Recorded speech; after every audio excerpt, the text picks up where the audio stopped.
So hi guys, welcome to another video. Myself Ajit Chaudhary. First of all भाई, audio quality के लिए sorry. आज हवा थोड़ी ज़्यादा चल रही है, तो अगर बैकग्राउंड में नॉइज़ आ रहा है हवा के कारण तो थोड़ा सा एडजस्ट करना।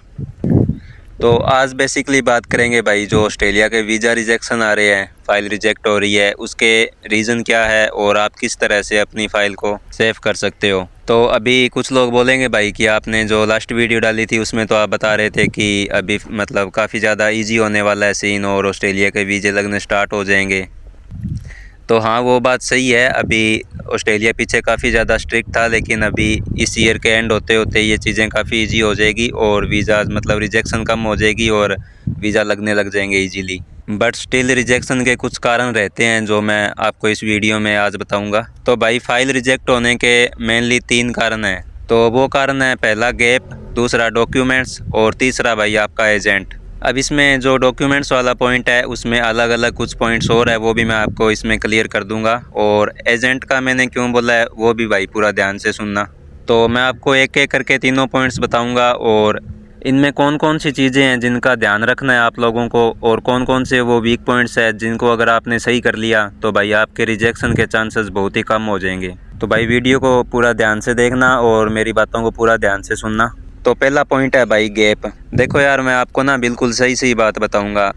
अगर कोई बंदा नेगेटिव बात सुनना भी नहीं चाहता, जो रियलिटी है उसको फेस ही नहीं करना चाहता, भाई उसका तो क्या ही कहें। लेकिन आपका गैप अगर है ना भाई 8 साल 10 साल या 6 साल है ना, अगर 6 से ऊपर है, 6 के अगर नीचे है तो उसका मैं एक अलग सीन बताऊंगा, लेकिन अगर 6 से ऊपर है और साथ में आपके पास प्रॉपर जेन्युइन उस चीज़ को जस्टिफाई करने के लिए कोई एक्सपीरियंस भी नहीं है, उन 6 सालों का या 7 सालों का या 8 सालों का जितना भी आपका गैप है, फिर तो भाई आप डायरेक्टली ऑस्ट्रेलिया के लिए मत देखो। मेरा तो यही कहना है, आप किसी और कंट्री एक बार जा सकते हो और वहाँ से आप ऑस्ट्रेलिया मूव हो सकते हो, वहाँ से इजीली हो सकते हो। फिर गैप वगैरह स्टडी का जो भी सब कुछ निकल जाता है, आप सबको पता ही है वो चीज़ें। तो वो आपके लिए बेटर रहेगा। इससे यहाँ पे आप ऑस्ट्रेलिया की फ़ाइल में पैसे बर्बाद करोगे, टाइम बर्बाद करोगे, उससे अच्छा आपके लिए वही रहेगा।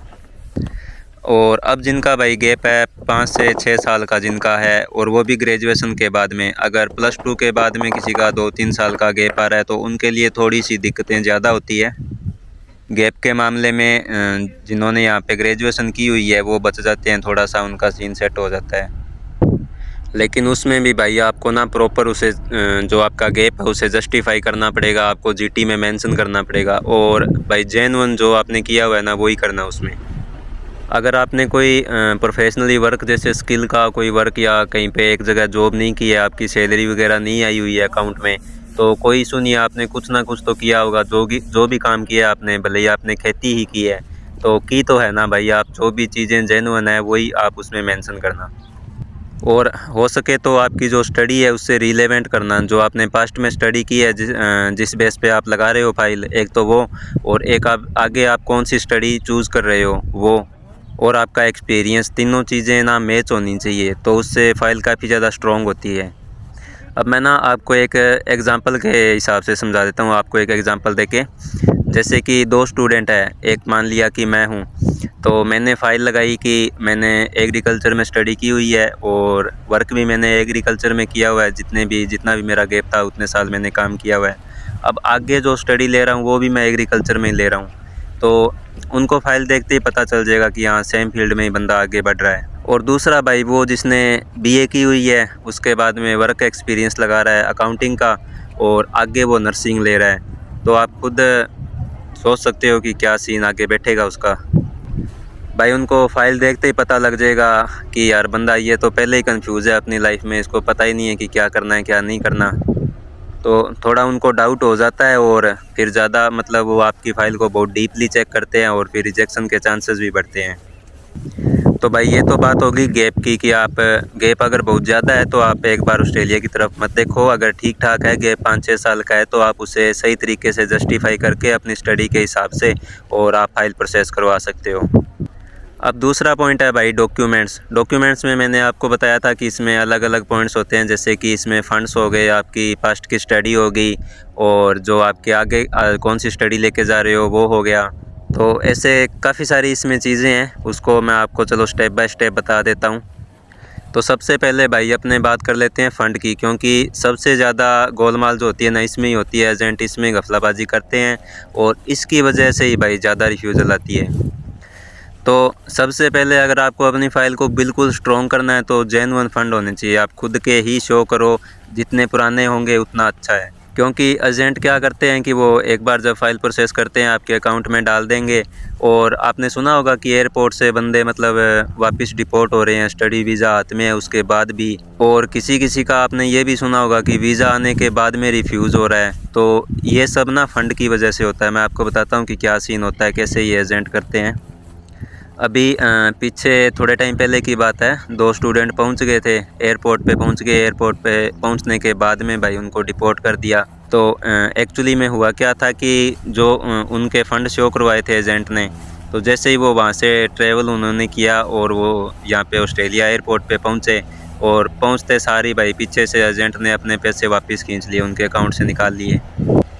और वो चीज़ भाई आगे उनके चेक हो गई। आगे उनसे पूछा क्या आपका मतलब कैसे आप सर्वाइव करोगे, ये वो फ़ंड का पूछ लेते हैं भाई। तो भाई जैसा उन्होंने बताया वैसा बिल्कुल था नहीं, अकाउंट में कुछ नहीं था। जितना वहाँ पे वो शो करके आए थे उतने पैसे नहीं थे अकाउंट में। तो इस वजह से भाई वो डिपोर्ट वाली के उसमें चपेट में आ गए। और दूसरा कि वीज़ा आने के बाद में भी रिफ्यूज़ल मतलब रिफ्यूज़ हो जाता है, रिजेक्ट हो जाता है वो वीज़ा। तो उसमें भी यही सीन होता है कि एजेंट एक बार पैसे डाल देते हैं, वीज़ा आ गया, उसके बाद में पैसे निकाल लेते हैं। लेकिन आप हमेशा ये बात ध्यान में रखना कि जब तक आप सही तरीके से नहीं पहुंच जाओ तब तक फ़ाइल आपकी चेक हो सकती है। अगर थोड़ा सा भी 1% भी डाउट आता है तो आपकी फिर जो फ़ाइल है पूरी बराबर तरीके से ना वापस जाँच हो सकती है। तो इसलिए ये फ़ंड वाले लफड़े से तो भाई बच के रहना, और हो सके तो भाई खुद के ही करवाना, मैं तो यही रिकमेंड करता हूँ। और डॉक्यूमेंट्स में भाई डिग्री होगी आपकी, जो स्टडी वगैरह है, अगर जेन्युइन किसी ने की हुई है, अच्छी स्टडी है, अच्छे मार्क्स है, तो आप वही लगाओ। एजेंट आपको बोल देंगे कि यार इसमें ये एवरेज है, ये है, वो है, कुछ नहीं है भाई, आप जेन्युइन ही लगाओ। वो आपको बोलेगा डिग्री बनवा लो, ये कर लो, क्योंकि डिग्री वगैरह बनवाने के ना भाई ये लफड़ाबाजी में कुछ नहीं लगते। उनको सिर्फ जो प्रिंट ही करवाने होते हैं, 5-10 हज़ार में काम हो जाता है, और आपसे 1-1 लाख रुपए वो ले लेते हैं। हर बंदा बोलेगा भाई आपने अगर बीए में 70% ले रखे हैं ना, तो भी वो बोलेगा यार बीएससी में करवा लो, उसमें बीकॉम में करवा लो, वो डिग्री दे देंगे, ये दे देंगे। क्यों दे देंगे भाई अपने पास जब जेन्युइन है। और अगर कोई भाई करवा भी रहा है, किसी भी तरीके से करवा रहा है, तो बहुत सोच समझ के करवाना, क्योंकि जो स्टडी आप ले रहे हो तो आप मैंने पिछले पॉइंट में बताया था कि आपकी पास्ट की स्टडी, आपका एक्सपीरियंस और आपकी आगे की स्टडी, तीनों चीज़ें एक दूसरे से रिलेवेंट होनी चाहिए, एक दूसरे से रिलेट करनी चाहिए। तो जितनी भाई सेम फील्ड में होगी उतनी आपके वीज़ा के चांसेस और फाइल के सक्सेस होने के चांसेस बढ़ेंगे। तो अब फाइनली बात कर लेते हैं भाई एजेंट के ऊपर की। तीसरा पॉइंट, एजेंट क्यों बोला मैंने, क्या इसका कारण है। कारण तो भाई इसका बहुत बड़ा है, चलो मैं बता देता हूँ आपको। मैंने भाई यहाँ पे आने से पहले बहुत धक्के खाए हैं इधर उधर। मैंने टूरिस्ट वाले में, ये एजेंटों के पास, कभी पीटी में, कभी आइल्स में, कभी कोई कंट्री का सोचना, सब में बहुत धक्के खाए हैं भाई मैंने। मैं सारी बातें अपने एक्सपीरियंस के हिसाब से बता रहा हूँ। वैसे एजेंट वालों पे ना मैंने एक ये एजेंट कैसे फ्रॉड करते हैं, क्या क्या सीन होता है, सब कुछ इस पे मैंने ना एक सेपरेट जो वीडियो बना के डाली हुई है। इस चैनल की आई थिंक सबसे पहली वीडियो वही है, और यहाँ पे मैं एक बार फ़ोटो लगा दूंगा, ये वाली वीडियो जाके देख लेना अगर किसी ने नहीं देखी है तो। इसमें ना मैंने जो मेरा फ्रेंड था ऑस्ट्रेलिया से, एजेंट ने ब्लैक लिस्ट करवा दिया था। बिल्कुल जेन्युइन स्टडी, कोई गैप नहीं था भाई, मतलब 1 साल का भी गैप नहीं था। रीसेंट स्टडी थी, और स्टडी करते ही उसने पीटी का एग्ज़ाम दिया था, 6.5 बैंड उसमें थे। तो और बीएससी की हुई थी, उसमें भी अच्छे मार्क्स थे। तो भाई उस बंदे को भी उसने ऑस्ट्रेलिया से ब्लैक लिस्ट करवा दिया, फेक डॉक्यूमेंट्स लगा लगा के। तो आप वो वाली वीडियो एक बार देख लेना, और बाकी मैं एजेंट का आपको इसमें बता देता हूँ। एजेंट भाई वो चीज़ है, अगर आपके 7.5 बैंड 8 बैंड है तो भी आपको रिफ्यूज़ल दिला देगा, और अगर आपके 5.5 बैंड है तो भी आपको वीज़ा दिलवा देगा। दोनों ही चीज़ें हैं इसमें। अब डिपेंड आप पे करता है आप किसके पास जा रहे हो, उस बंदे की हिस्ट्री कैसी है, उसके रिजल्ट्स कैसे हैं, उसकी जो मतलब फ्रॉड वगैरह किया हुआ है तो उसकी न्यूज़ वगैरह आपको पता चल जाएगी। तो ना सारी चीज़ें चेक करके फिर ही जाना, और हो सके तो आपका अगर कोई ख़ास एजेंट कोई जानकार हो तो उसके पास ही जाना। और जानकार भी नहीं, मैं तो यही कहूँगा कि भाई जो जेन्युइन काम करता है ना उसी के पास ही जाना आप। क्योंकि अभी ऑस्ट्रेलिया स्ट्रिक्ट चल रहा है ना, तो सबसे ज़्यादा जो फंस रहे हैं ना एजेंट फंस रहे हैं, स्टूडेंट अब नहीं फंस रहे। क्योंकि स्टूडेंट को जितना फंसना था इन एजेंटों ने पहले ही फंसा दिया था। अब जो कार्रवाई कर रहे हैं ऑस्ट्रेलिया वाले और न्यूजीलैंड वाले वो डायरेक्ट ना एजेंट के ऊपर ही कर रहे हैं। इसलिए आपने सुना होगा कहीं पे आप जाते हो किसी एजेंट के पास जी अभी लास्ट मतलब 7 या 8 मंथ के अंदर अंदर ही, तो जो बंदे करते थे ना काम ये फ्रूड वाले, तो वो तो जाते ही बोल देंगे नहीं यार ऑस्ट्रेलिया की नहीं लगाते। उनको पता है भाई अगर एक चूक की तो उन पे कार्रवाई हो जाएगी। तो एजेंट सही से चूज़ करना। और ओवरऑल जो है भाई मेरा जो कंक्लूज़न है बताने का, वो जो मेन मोटिव है वो यही है कि आपको खुद को अपनी पूरी फ़ाइल का पता होना चाहिए, कौन से डॉक्यूमेंट कैसे लगाने हैं।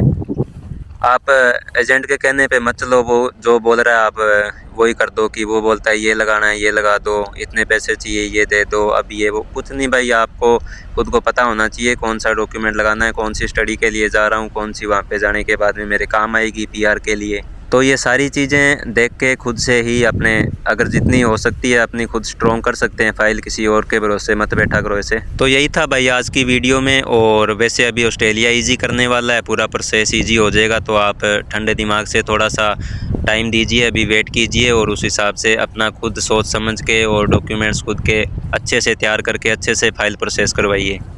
आएगा भाई सबका वीज़ा आएगा, इतनी कोई इसमें लंबी चौड़ी कहानी नहीं होती है, इतना कोई लोड लेने वाली बात नहीं होती है। बस आप अपनी फ़ाइल को खुद से सोच समझ के और डॉक्यूमेंट्स जो होते हैं उनको अच्छे से तैयार करके फिर ही प्रोसेस करवाओ और आ जाएगा भाई वीज़ा। कोई ऐसी है नहीं बात। Be positive and best of luck मेरी तरफ से। और वीडियो अच्छी लगी तो भाई लाइक कर देना और चैनल को भी सब्सक्राइब कर लेना ऐसी और पॉजिटिव वीडियोस के लिए। वैसे आज वाली भाई पॉजिटिव थी नेगेटिव थी आई डोंट नो, वो तो आप कमेंट करके ही बताना। बट मिलते हैं और ऐसी इन्फॉर्मेटिव वीडियोस के साथ, तब तक के लिए बाय।